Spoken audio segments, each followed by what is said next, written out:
My name is Mike Purpus, and I was born in Hermosa Beach in the valley right below St. Cross Church. My dad bought our house for $5,000, two-bedroom house. My mom raised chickens and ducks in the backyard, and we sold the eggs for dinner money around the neighborhood. And then by the time I was 10 years old, my dad bought me my first surfboard because he was afraid I was going to drown. You know, I was out there every day, no matter what. And this is way before wetsuits. This is back, I started surfing right after the movie Gidget came out in 1958. Gidget and that movie changed the whole world. And I got Jacobs surfboards, and I've been on the Jacobs surf team ever since. Every year when Hap has a birthday, Hap Jacobs, he gives me a brand new board for his birthday. And I'm still, Hap Jacobs is 89 years old, and he just stopped shaping about a month ago. I still compete in all the local contests, especially put on by the South Bay board riders. And anyways, I'm the oldest one in my division in the contest.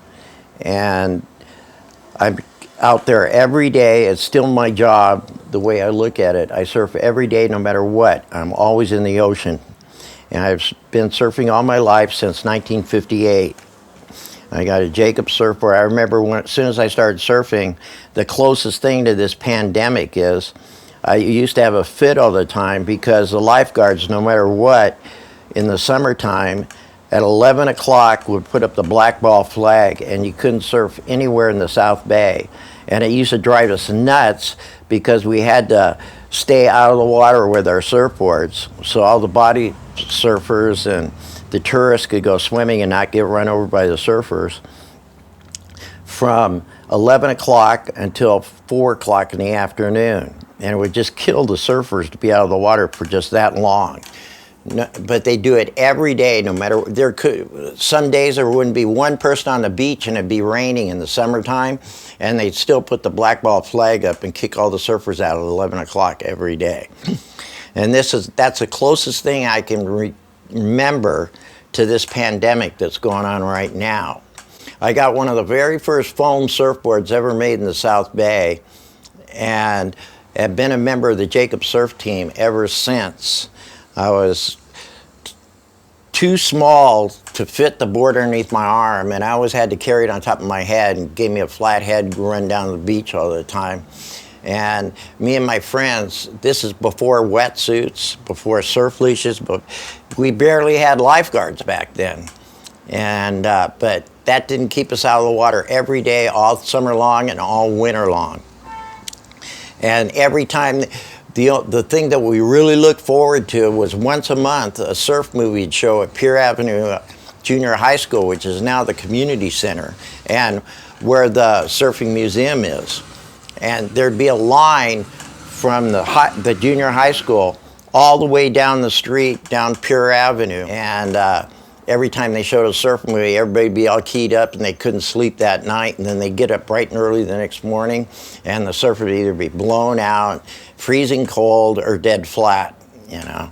But we didn't care. Every month we'd see a different surf movie, and they put the posters up at Foster Freeze and all the different places around the liquor stores and Mickey's Delicatessen and all those places in the South Bay where the surfers hung out. I remember when I was a kid, we used to get spaghetti sauce sandwiches at Mickey's for 15 cents a sandwich.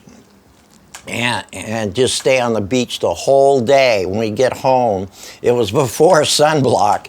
Our lips would just be split open and almost bleeding when we were eating dinner from just hanging out in the sun all day down on the beach. We'd go to the movies down at the local Hermosa Theater, and that only cost 35 cents to get in.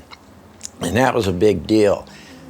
All the surfing started in the South Bay. This is where it all started. The very first surfboard that was made by Dale Velzy. He put his name on it in the South Bay, and then he taught Hap Jacobs surfboards how to shape, and Bing how to shape, and Rick how to shape, and Greg Knoll how to shape. And they hung out at the shop every day watching Dale Velzy make surfboards. And Dale Velzy couldn't remember their names.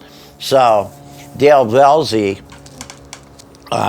went up to Hap Jacobs and goes, "You're here the most, so I'm going to call you Grimmy number 1, and I'm going to call you to Bing Grimmy number 2, and to Rick Grimmy number 3, and Greg Knoll Grimmy number 4."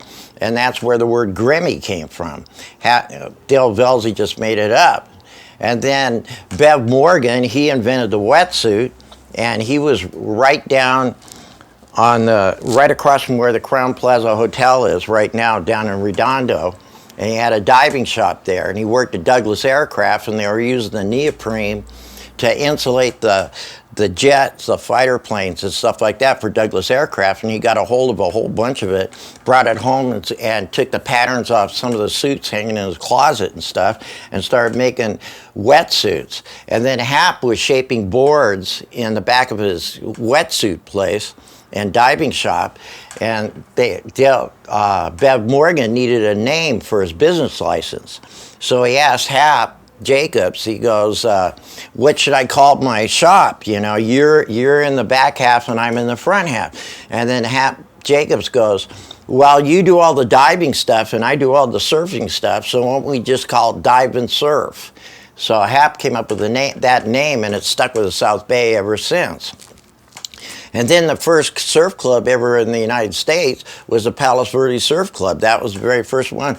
The first guy to ever make a skateboard made a pop-out skateboard with metal wheels on it that everybody used to ride when the waves were bad. It was called the Bun Buster, and they sold them at Coast Drugs in downtown Hermosa down there. And everything started in the South Bay having to do with surfing, and which makes the South Bay the original and first surf city in the United States. And on Friday and Saturday night, everybody used to hang out at 15th Street and Hermosa Avenue down there at the Foster Freeze, all the surfers. And it was just like a scene out of American Graffiti. And everybody'd hang out and find out where all of the parties were going on and everything else all the time. And all the surfer guys, he used to cruise up and down Hermosa Avenue, just like in American Graffiti, and honk at all the pretty girls and everything walking down the Hermosa Avenue, and surfers would scream out, "You want to go to a party?" And they jump in the car and you take off, and then that's where you're going.